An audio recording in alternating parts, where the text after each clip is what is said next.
In this screencast, we're going to focus on section 3.3 of the rules, which focus on how to read the counters. So we're going to just step through and talk about some of the mnemonics and formatting used on the counters in play and what they signify. So let's begin with the topmost unit. Here we have the Italian Transport Battalion. A few things to note about the unit are as follows. If you look at the unit size, which is a battalion size designation with the double hash marks above the unit type box, you'll see a white background color where that battalion size designation is. The white background serves as a mnemonic or reminder to the players that only one such unit can stack in a hex at any given time. So that's one thing to keep in mind.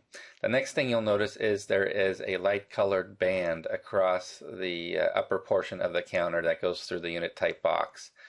A light band across the unit counter indicates that unit may never enter an enemy zone of control, period, under any circumstances. Two more things to note is we have the anti-tank value followed by the combat value and movement allowance. If you look at the anti-tank, the middle value, which is the combat value, it's in brackets, or a 1 in brackets, which meaning that this unit, transport unit, can never engage in attacks. It can only defend. It's a passive value. It would be used for defensive purposes only, but it could never attack itself. Finally, the movement allowance, which is a 6, you'll see a white circle behind the 6 that indicates which specific terrain effects column that you want to be using that comes with Beda Fomm. And just as an FYI, another way to look at the circle is that any units that have a circle for their movement allowance can never leave a road network, whether it's a road or trail. They can never leave that type of a network. So if we looked at a quick example using transport units, let's imagine that a transport was engaged by a British infantry unit and a retreat was called. Since it has a circled movement allowance, a white circle, it could not retreat as a result of failing a morale check off the road. It would have to stay along the road. Furthermore, given that it has this battalion unit size designation, if the unit was trying to retreat along the road, it could not retreat into this next hex because that would be 2 battalions in the same hex, which exceeds the stacking limits.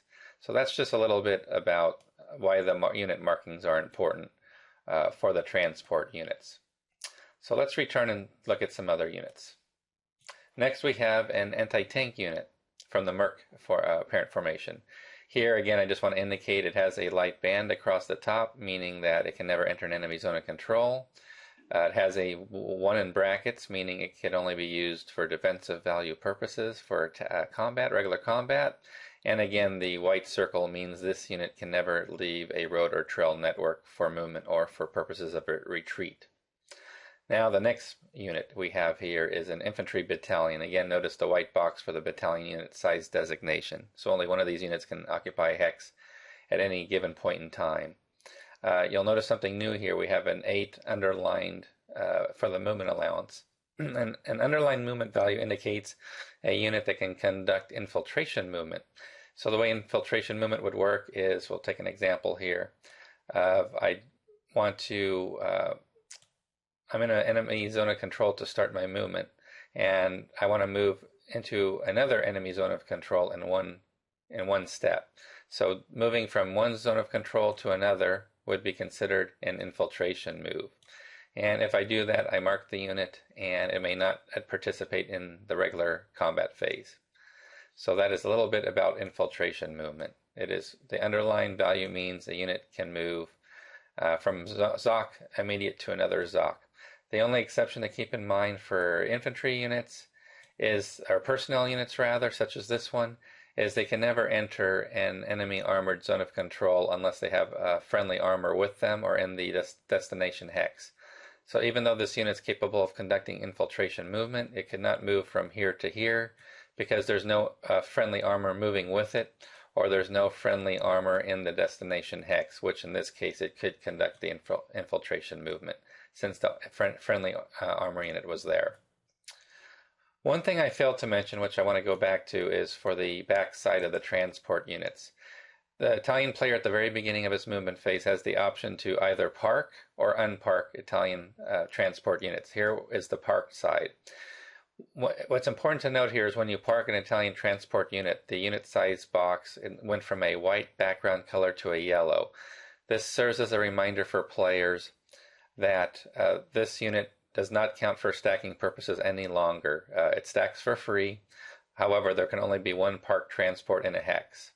So this basically means I could have another battalion size unit with this unit that's parked or move through it without any problem. Because again, it is a parked unit. But also note it has no combat value. So if a British unit moves next to any parked transport unit and simply announces an attack, this unit would be eliminated by default. It has no defensive value. So again, just something I want to come back to revisit about the transport units. That's quite important.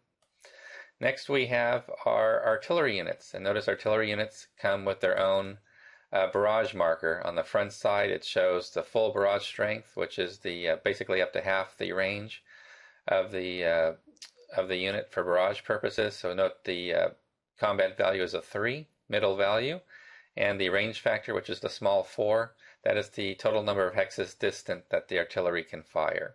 And half of that value can fire at full strength. At half value or long range, you basically cut the barrage value in half. In this case, if we round up, and the value would be a 2. So that's just a little bit about artillery barrage units. Once they do fire, notice that they can't conduct any type of support later in the player turn, nor can they participate by attacking in regular combat once they've fired.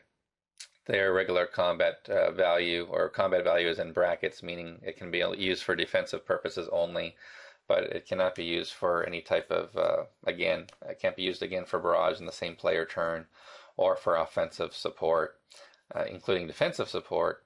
It can only basically defend for itself. Next we have the armored unit. Armored units here, note they have a little circled value in yellow color, and which is here a -3.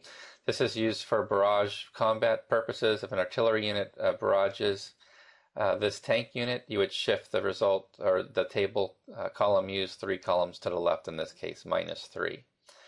And that's really all there is to really that stands out about these armored units. Please note that armored units can participate in regular combat. It's just that you cannot engage any enemy armor units in regular combat. Those hexes would be ignored. Next we have now a British armored recon unit. Here we have a -2 instead of a -3, so there'd be 2 column shifts to the left on the artillery barrage table. Notice that the anti-tank value has a 1 in brackets. This means that the unit can never engage in anti-tank combat on the offense, but it can defend. So it's really used more as a blocking force against the Italian armor unit we have next to it here. It could never fire at it, but obviously the Italian unit could fire at it. And notice that it has a quite high movement allowance of 10, which is underlined, which means, again, it could conduct an infiltration move, such as moving hex to hex and ending its movement there. That's what the underlined value again means. If we look at the next British unit, we have again quite a strong unit in terms of anti-tank value. It has a 3 anti-tank value, but notice since it has a light band across the unit counter, that means it can never enter an enemy zone of control, so it can never move up to engage and fire at the Italian enemy armor unit. But if the Italian unit moves next to the anti-tank unit, we've got 3 anti-tank values that could now fire at the Italian unit, which is quite powerful. So again, something to remember again is the anti-tank value being high, a 3, and the band across the counter, meaning it can never enter an enemy zone of control. And the last thing I want to mention is the really vaunted Death Star effect in the game. Here we have 3 British artillery units, and notice they all have a company size designation. That means all 3 of these units can at some point stack together in the game. The scary part here is you've got a barrage value of 9. So if you use all these artillery units in a single barrage attack, and notice they have to be stacked together in order to be used in the same barrage fire. If you had these units stacked in the same barrage attack, this is what could happen. We've got a range of 6. We're within here. We're going to do a barrage attack. Let's take a an infantry unit as an example. So we're going to barrage this infantry battalion.